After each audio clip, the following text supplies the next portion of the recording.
Alors nous voici aux abords du Flavion, que l'on appelle aussi Floyon en wallon local. Il s'agit d'un cours d'eau qui fait partie du bassin plus étendu de la Molinier. En effet, le bassin hydrographique de la Molinier fait 138 km². Le Floyon, sur ce vaste bassin hydrographique, ne mesure que 15 km et demi de long et accuse une pente moyenne de 8,5 %.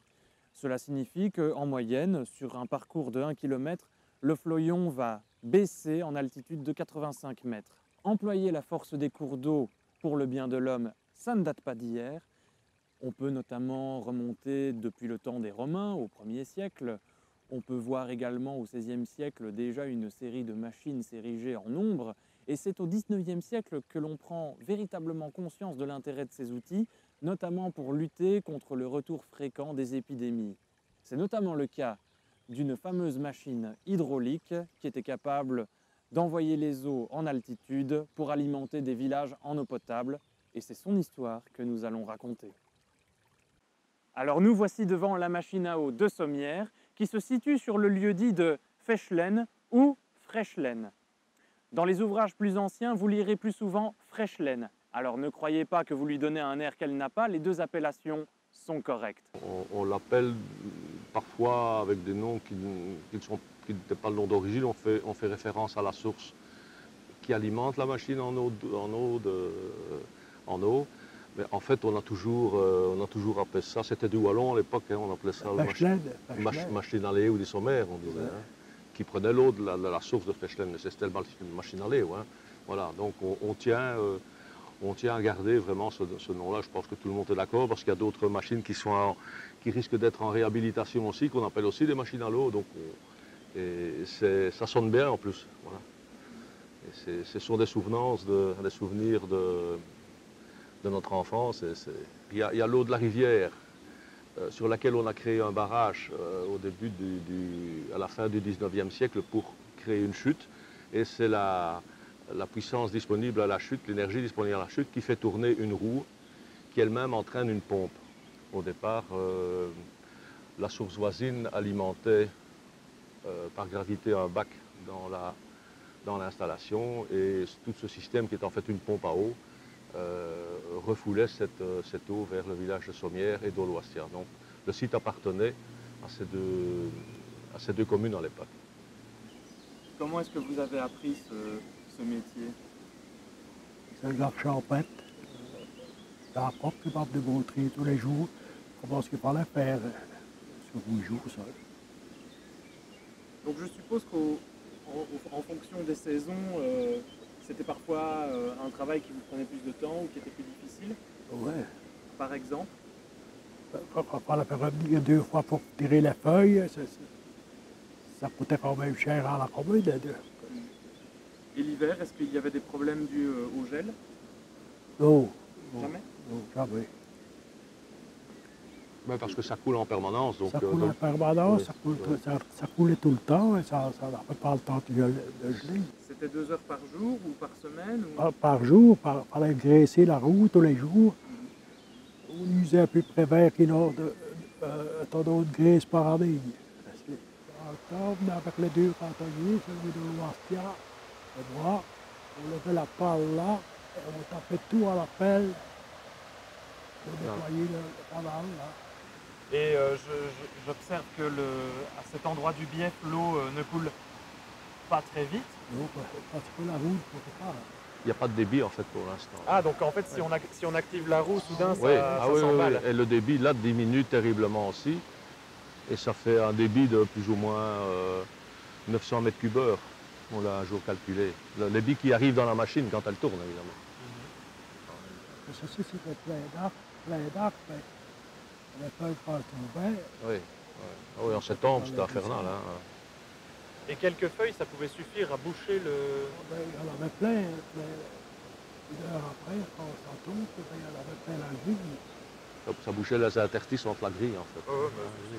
On tirait encore bien un petit peu la grille pour que ça passe sur les côtés, mais on ne pouvait pas.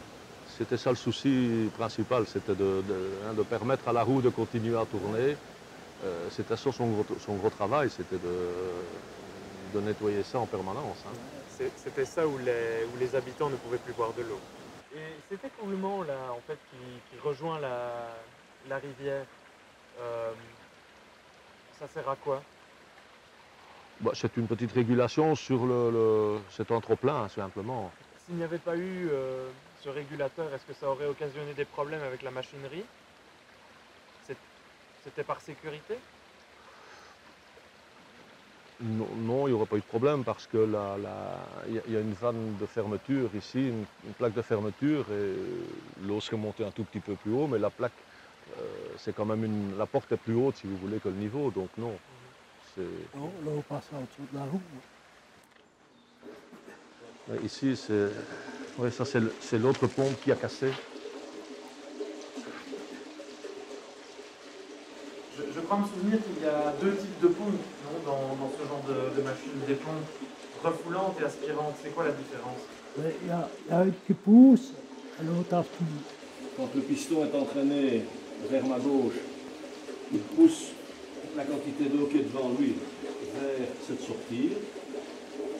Et quand il repart dans l'autre sens, et pendant le temps qu'il vient vers ma gauche, il y a de l'eau fraîche, de l'eau à pression atmosphérique qui rentre, qui est aspirée derrière le piston.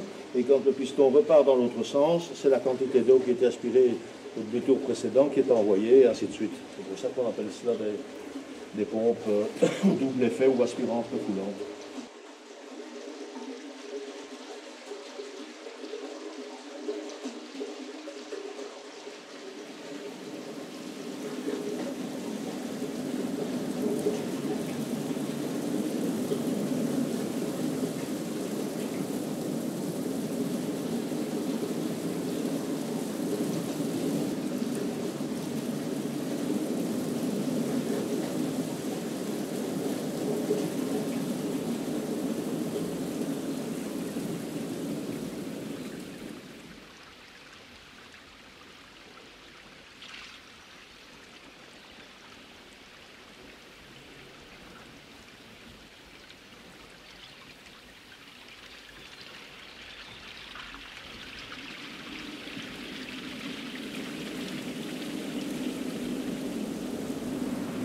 Avec l'instituteur en promenade, on faisait ça une fois par an, on arrivait par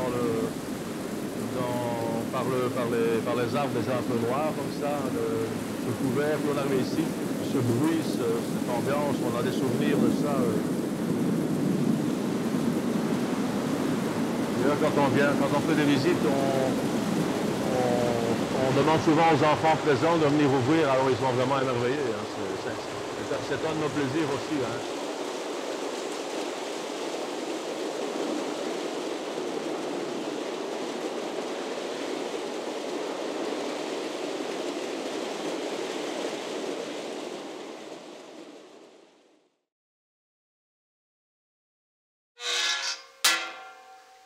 En 1965, les dommages causés sur une partie de la machine provoquent sa fermeture et la question de son remplacement n'est pas posée. Pourquoi? Parce que l'électricité s'est imposée dans de nombreux domaines, dont celui de la distribution d'eau potable. Et il va sans dire qu'un système électrique s'avère moins encombrant et plus performant. Ceci semble sonner le glas de la machine qui tombe dans l'oubli durant plusieurs décennies, jusqu'à ce que, au détour d'une balade en quad, un quatuor de Sommiérois décide de réhabiliter le site. Avec mon ami Willy Gouverneur, on a un jour décidé de faire une grande balade dans le coin et comme par hasard, on s'est retrouvés sur ce site et c'est là que qu'a germé l'idée de ne pas laisser tourner cette installation vers le néant parce qu'elle était en très très mauvais état, elle était arrêtée depuis une cinquantaine d'années. Je tiens quand même à le rappeler, on était un groupe de 4 amis. Monsieur Gouverneur Willy, à Jean Jacquet et Marcel Van P. Voilà, donc on était vraiment associés, on a travaillé pendant, je dirais, 4 ans à peu près, à raison d'une demi-journée complète par semaine.